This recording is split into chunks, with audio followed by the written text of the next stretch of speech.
우리는 절망 가운데 빠진 한 여인을 주목하고 있습니다. 그는 12년 동안 혈루증이라는 그런 질병을 앓았다라고 이렇게 소개가 되고 있어요.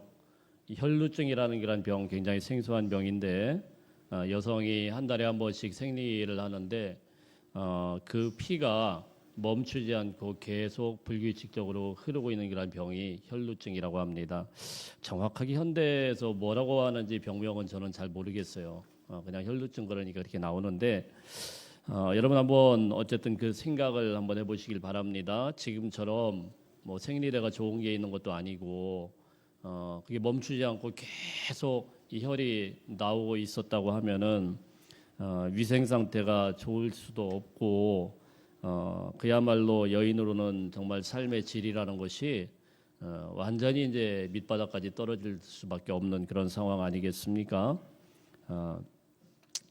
어느 정도로 이 여인이 질병이 심각했는지를 같은 사건을 다루고 있는 마가복음 5장 말씀에 보면은 이렇게 기록이 되어 있습니다. 이 병을 고쳐보려고 가산을 다 탕진했다 이렇게 기록이 되어 있어요. 이 병 하나 고쳐보려고 자기 재산을 다 쏟아붓고 의사들을 여럿 만나 보았지만은 결국은 괴로움만 더해지고 병만 중해졌었더라 이렇게 기록이 되어 있습니다. 이런 여인이 우리 주님을 만나는 장면인데요. 우리 주님의 옷자락 한번 만지고 나서 인생이 완전히 새롭게 변화되게 되는 그런 놀라운 역전의 장면을 오늘 말씀에서 보여주고 있습니다. 그냥 슬쩍 주님이 지나가시는 그 가운데 옷자락만 손을 댔을 뿐인데 그녀의 병은 완전히 치유되게 된 것입니다. 사랑하는 성도 여러분, 이런 놀라운 은혜와 역사가 우리의 삶 가운데도 있으면 얼마나 좋겠습니까? 그런 믿음으로 설 수 있기를 축복합니다.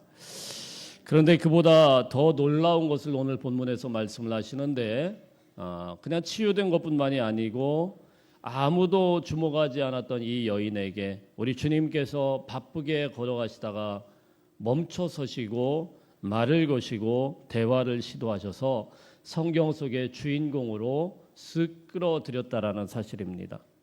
왜 주님께서는 가시던 걸음을 멈추고 이 여인을 성경 속으로 오늘 하나님의 말씀 속으로 이런 주인공으로 끌어오셨을까요?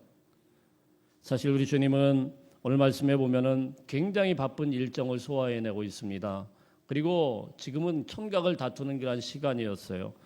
우리 성경 말씀 가운데서 있으시면은 40절부터 42절까지를 한번 같이 읽어보겠습니다. 40절부터 42절 찾으셨으면 같이 읽어봅니다. 시작. 예수께서 돌아오심에 무리가 환영하니 이는 다 기다렸음이로라. 이에 회당장인 야이로라 하는 사람이 와서 발 앞에 엎드려 자기 집에 오시기를 간구하니 이는 자기에게 12살 된 외딸이 있어 죽어감이러라. 예수께서 가실 때 무리가 밀려들더라. 아멘. 지금 예수님이 어떤 상황이냐면은 바쁘게 지금 가야 되는 그런 상황이에요. 왜 그랬냐면은 그 당시에 회당장이 있었는데 지역에 굉장한 영향력을 끼칠 수 있는 유대인들이 모여 있는 그런 회당의 회당장이라고 그러면은 가장 영향력을 끼칠 수 있는 그런 사람 아닙니까? 그 회당장이 자신의 외동딸이 12살밖에 되지 않은 여외동딸이 죽어가고 있는 것을 너무 마음이 아파서 예수님 앞에 허겁지겁 찾아와 가지고 납작 엎드려서 그리고 예수님 앞에 제발 제 딸 좀 살려달라고 지금 이 애걸복걸하고 있는 그런 상황이에요. 그 말을 듣고 예수님은 이게 촌각을 다투는 사건이구나. 그래서 급하게 그 집으로 향하여 가고 그리고 그 뒤를 수많은 구경꾼들이 같이 우르르 따라다니고 있어요. 그래서 42절 말씀에 보면은 예수께서 가실 때에 무리가 밀려들더라 그랬어요. 무리가 밀쳐낼 정도로 굉장히 지금 어수선하게 바쁘게 예수님과 그 수많은 사람들이 움직이고 있어요.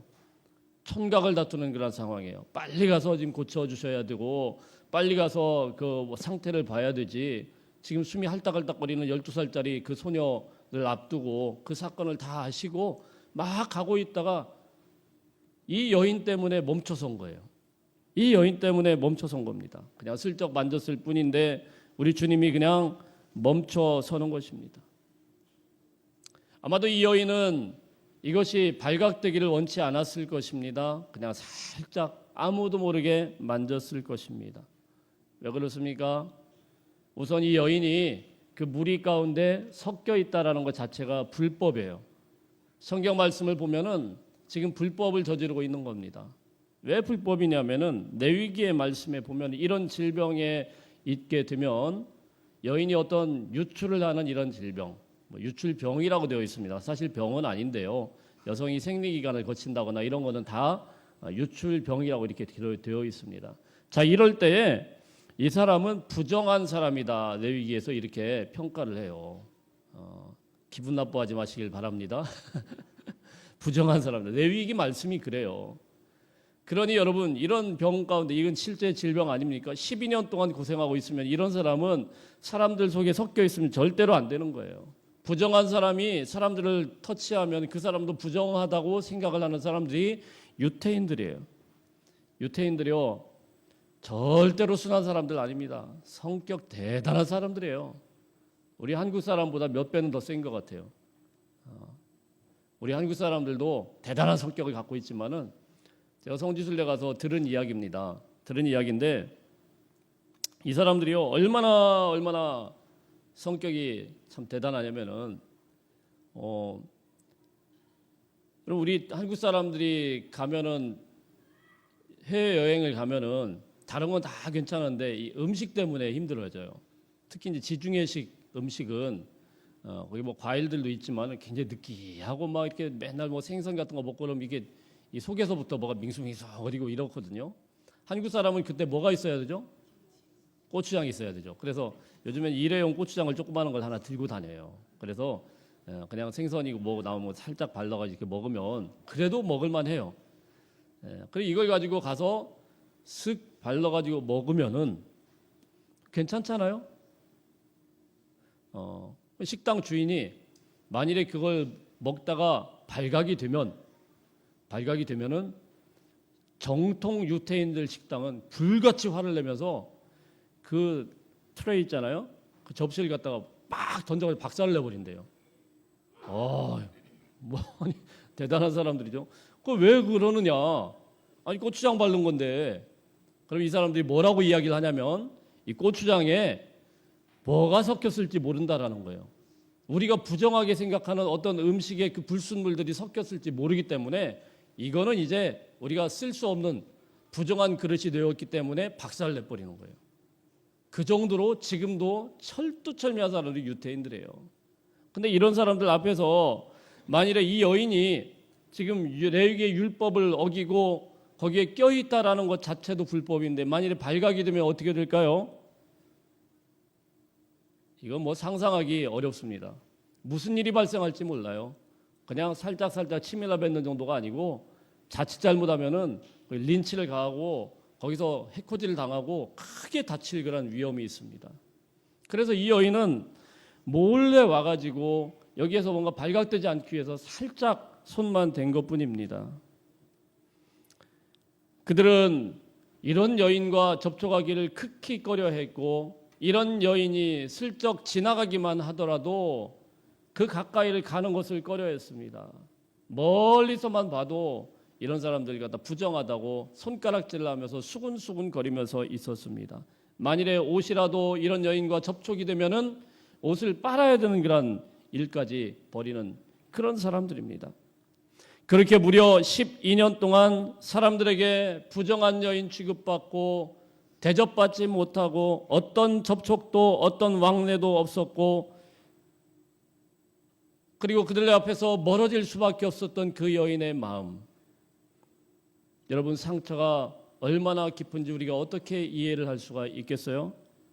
이런 질병 때문에 어쩔 수 없이 그들은 이 여인은 가족들과 떨어져 살 수밖에 없었고 늘 혼자였고 늘 외톨이로 살 수밖에 없었다라는 것입니다.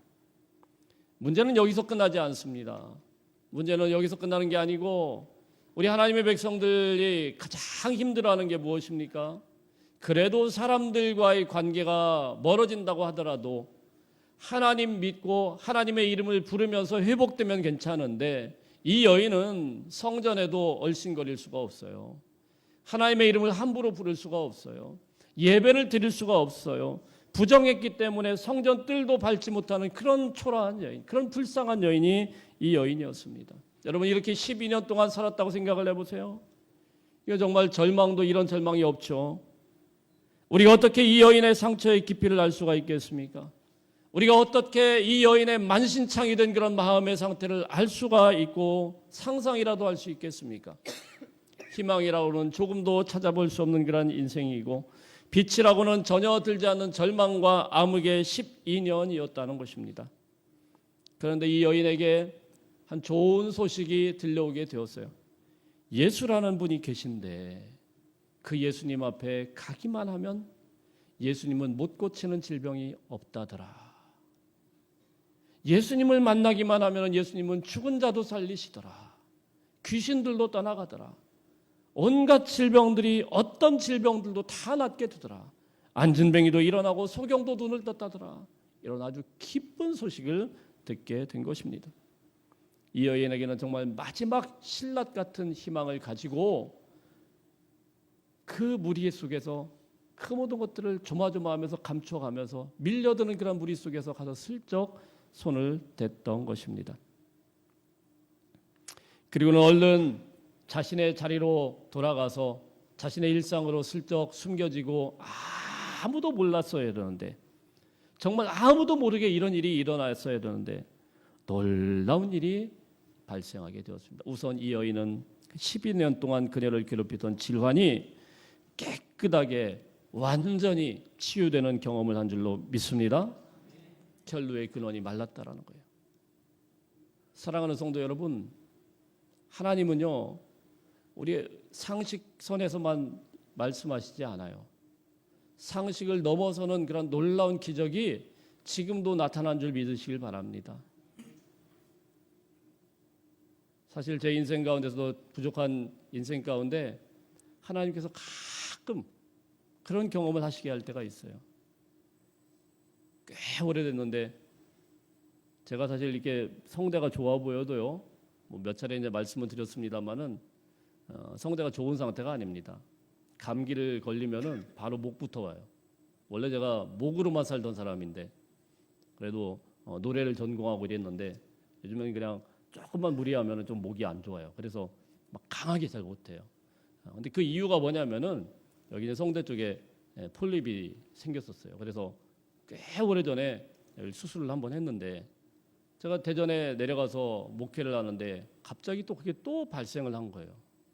근데 그 교회는 저희 교회 마냥 이렇게 조직이 제대로 된 교회도 아니고 담임 목사가 안 하면 아무것도 안 되는 그런 교회인데 예배를 인도할 수 없을 정도로 완전히 아무것도 소리도 안 나오고 그랬는데 놀랍게도 지금도 제가 그젠가 보니까 갑자기 옛날 추억이 쭉 떠오르더라고요. 병원에 진단서가 있어요. 수술했던 그 병원에서 이거 옛날보다 더 심각합니다. 반드시 떼내야 됩니다. 자 이랬는데 흔적도 없이 사라졌어요. 할렐루야. 저 이상한 사람으로 보지 마세요. 그 이후로 한 번도 그런 적이 없는데 그런 일이 있어요. 사랑하는 성도 여러분, 병원에서 사망 선고를 벌이고 병원에서 안 된다고 하더라도 포기하지 마시길 바랍니다. 우리 주님의 옷자락에 슬쩍 대기만 하더라도 놀라운 기적처럼 완전히 새롭게 되는 인생이 있게 되는 줄로 믿으시길 바랍니다.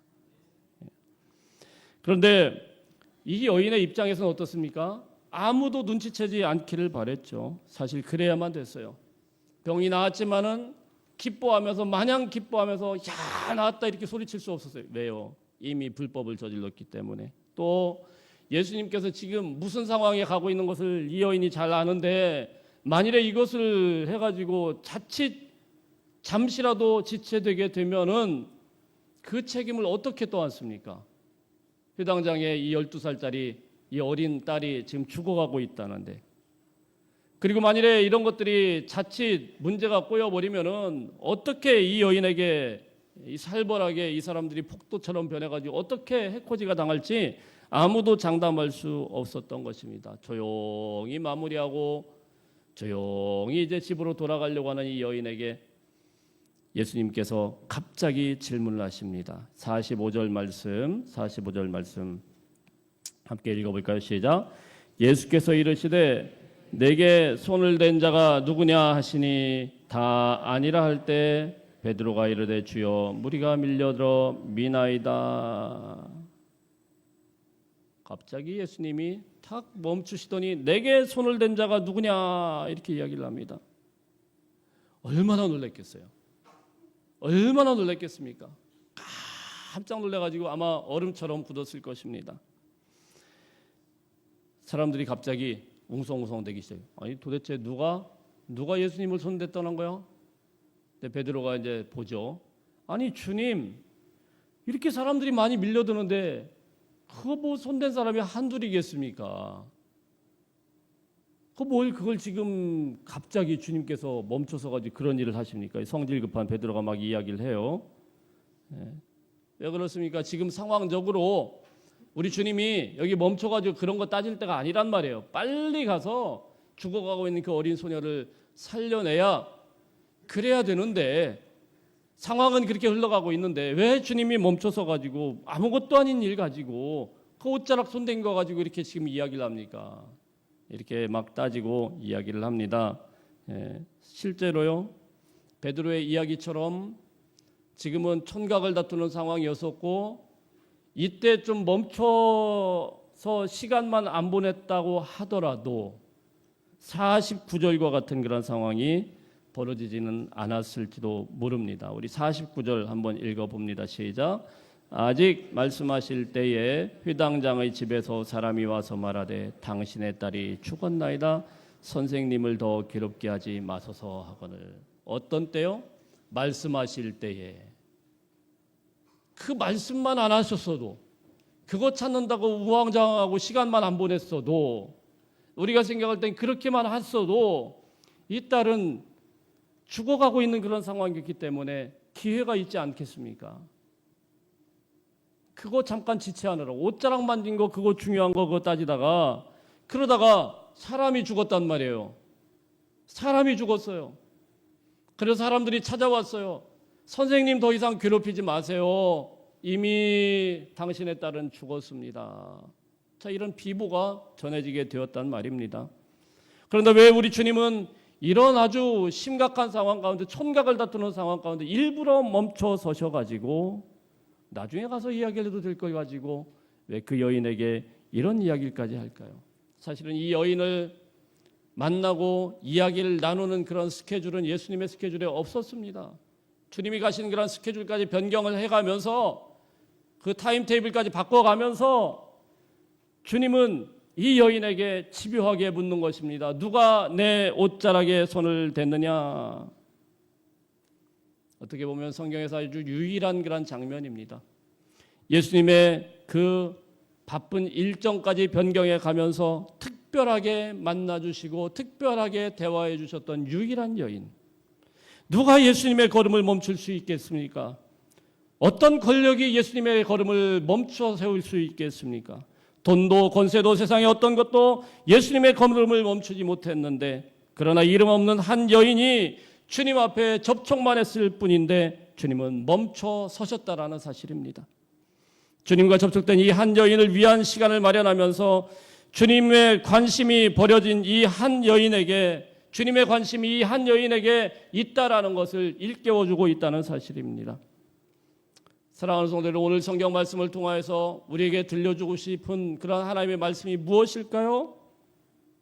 주님께서 이 자리에 임재하셔서 우리의 예배를 아주 관심 있게 보고 계신다는 사실입니다. 관심 있게 보고 계실 때에 우리 중에서 누구에게 우리 주님은 주목을 하실까요? 담임 목사에게일까요? 장로님들에게일까요? 예배를 돕는 우리 찬양대원들에게일까요? 그러나 담임 목사보다도, 아름다운 찬양으로 하나님 앞에 영광 돌리는 성가대원들보다도 주님의 이목을 끄는 사람이 있다라는 것입니다. 사람들의 눈에 띄지 않는 그런 사람, 주님의 옷자락이라도 붙들고 싶어서 몰래 와가지고 홀로 낙심된 사람, 홀로 울며 주님의 이름을 부르는 그런 사람, 아무도 신경 쓰지 않아서 버려진 그런 사람에게 주님의 관심이 있다는 사실입니다. 다윗은 시편 51편 말씀에서 뭐라고 말씀하냐면은, 그래서 하나님이 받으시는 마음에 대해서 이야기를 합니다. 하나님이 구하시는 제사는 상한 심령이라. 하나님이여 상하고 통회하는 마음을 주께서 멸시치 아니하시리이다. 주님의 관심은요, 이 여인처럼 상하고 찢겨진 마음을 가진 사람, 하나님 외에는 방법이 없다고 생각하여서 옷자락이라도 만지고 싶은 그런 마음, 통회하는 마음을 가진 사람, 그 사람에게 지금도 관심을 쏟고 계신다는 사실입니다. 하나님, 내가 바로 혈루증 앓는 그런 여인과 같습니다. 희망을 걸 곳이 아무것도 없습니다. 주님 아니면 나를 위로할 사람이 없고 내세울 것이 하나도 없습니다. 오직 주님만이 나를 도우시고 격려하실 것입니다.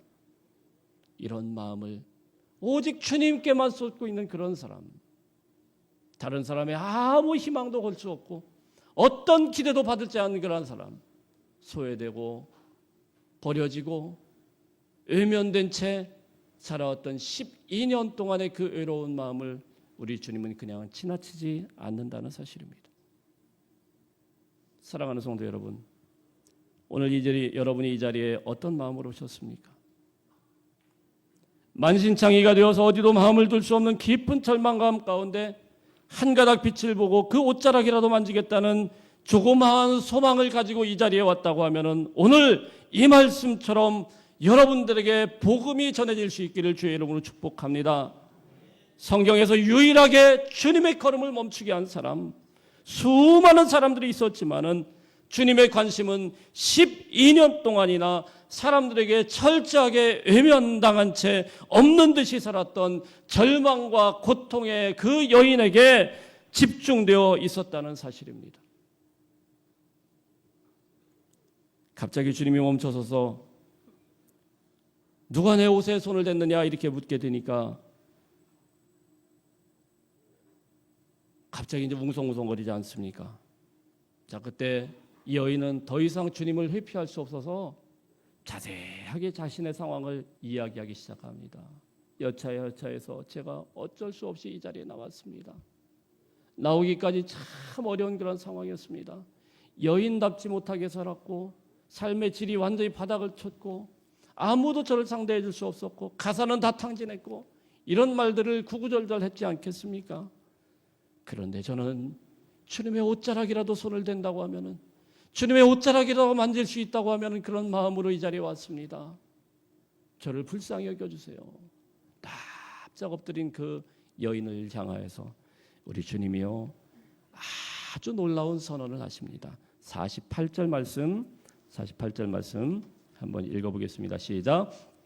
예수께서 이르시되 딸아 내 믿음이 너를 구원하였으니 평안히 가라 하시더라. 아멘. 우리 주님이요 왜 일부러 멈췄느냐? 이 말씀 한마디 하기 위해서 멈추신 거예요. 이 여인에게 이 말 들려주기 위해서. 12년 동안 고생하던 육체의 질병이 문제가 아니었다라는 겁니다.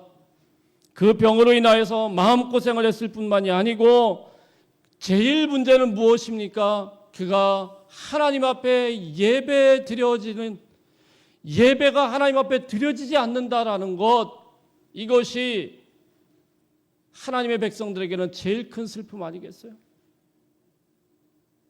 하나님의 백성이 예배를 드려야 되는데 강제로 예배를 드리지 못하게 될 때 얼마나 마음이 아프고 얼마나 힘들겠어요.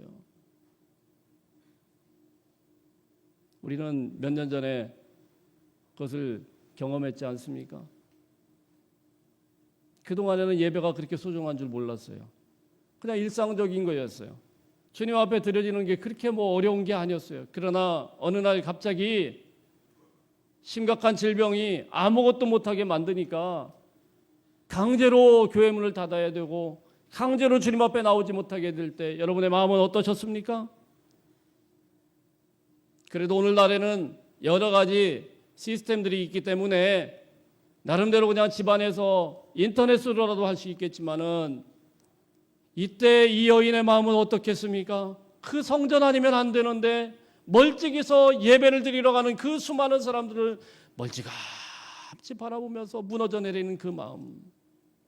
주님의 이름을 부르고 싶지만 부를 수 없는 그런 마음. 유대인들의 그 성전은요, 유대인들만 들어가는 곳이 따로 있고 심지어는 이방인들을 위한 뜰까지 있어요. 이방인들에게도 열려 있어요. 그런데 이 여인은 거기조차도 가지 못했어요. 접근도 못했습니다. 부정하기 때문에. 성전이 부정하게 되기 때문에. 자기가 가는 곳에서 부정하게 되기 때문에 이방인들보다도 못한 그런 삶. 이 질병보다 제일 어려운 것은 무엇이겠습니까?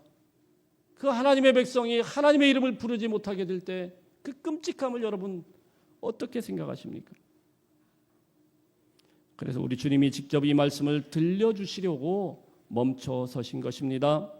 율법의 제정자이신 참 하나님이신 우리 주님이 그의 입을 열어서 모든 사람이 보는 앞에서 따라 내 믿음이 너를 구원하였다. 평안히 가라. 아멘. 상상도 할 수 없는 일이 일어난 거예요. 내 믿음이 너를 구원하였다. 믿음이라는 것은 예배 열심히 드리는 사람들만 있는 줄 알았어요. 12년 동안 이 여인은 어쩔 수 없이 제사도 드리지 못하고 어떤 예배도 참여하지 못했을 때 나는 구원으로부터 멀어진 사람인가 보다. 나는 하나님의 이름을 부를 수도 없고 하나님의 이름을 마음껏 노래하지도 못하고 그 성경을 큰 소리로 읽지도 못하고 찬양도 못했을 때에 그런 그녀에게 우리 주님이 분명하게 말씀하십니다. 믿음은 무엇입니까? 너를 구원하였다. 따라 내 믿음이 너를 구원하였다. 아무도 이 여인에 대해서 이런 믿음에 대해서 말해주지 않았습니다. 믿음이라는 건 열심히 제사를 드리고 예배드리는 그런 다른 사람들에게만 있는 줄 알았습니다. 그런데 우리 주님이 이 여인에게 일어난 사건을 가지고 그 이야기를 자세하게 들으시고 내 믿음이 너를 구원하였다. 구원을 선포하신 거예요. 내가 믿는 믿음이 참 믿음이다. 내 믿음이 너를 구원하였다. 그것이 바로 구원이다. 예배를 열심히 드리고 제사를 열심히 드리고 소를 드리고 양을 드리고 그것이 구원이 아니고 너의 믿음이 너를 구원하였다. 할렐루야. 평안히 가라. 여러분, 이 놀라운 복음이 아무도 주목하지 않았던 한 여인의 삶 속에서 이 고백된 이 말을 통해서 그 자리에 있던 모든 사람들에게 그대로 전파되었다는 사실입니다. 이보다 확실하고 분명한 복음이 어디 있습니까? 복음이라는 것은 제사장들만 선포하는 줄 알았어요. 복음이라는 것은 진리라는 것은 선지자들이나 성경 교사들만 가르쳐지는 것인 줄 알았어요. 그런데 우리 주님이 아무도 주목하지 않았던 이 여인의 고백을 듣고 나서 구원에 이르는 확실한 믿음으로 복음을 사용하셨다라는 사실입니다. 사랑하는 성도 여러분, 우리도 이 여인처럼 쓰임받을 수 있기를 소망하기를 바랍니다.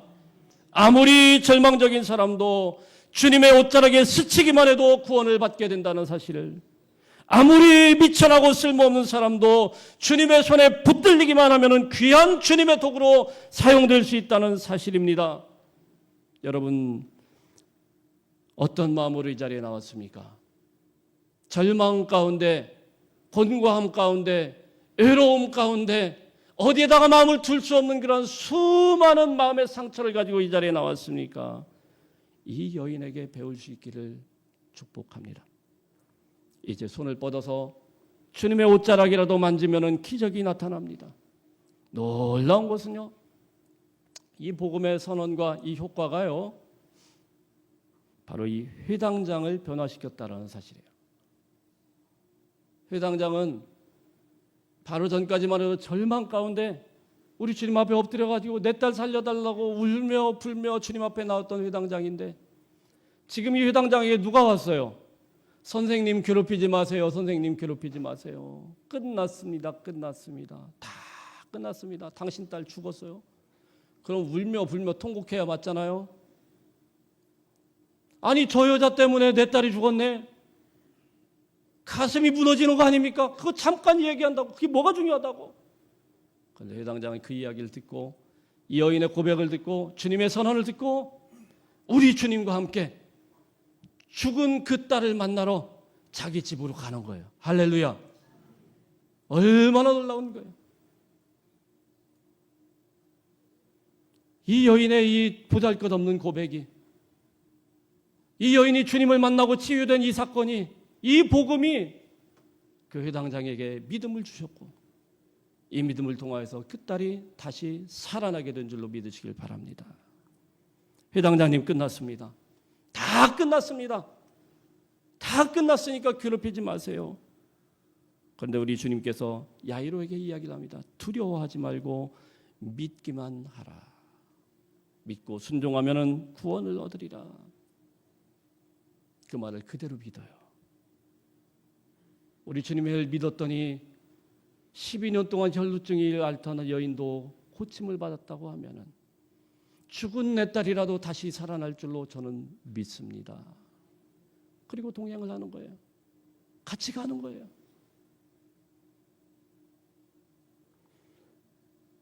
수십 년 동안 회당장을 섬기면서 하나님의 말씀을 대하면서 미지근하게 있으면서 어쩔 줄 몰랐던 회당장의 가슴에 다시금 불타오르는 하나님의 성령의 불길이 그 마음을 사로잡은 줄로 믿으시길 바랍니다. 분명히 죽었다고 이야기를 했고 분명히 끝났다고 이야기했지만 절망하지 않는 거예요.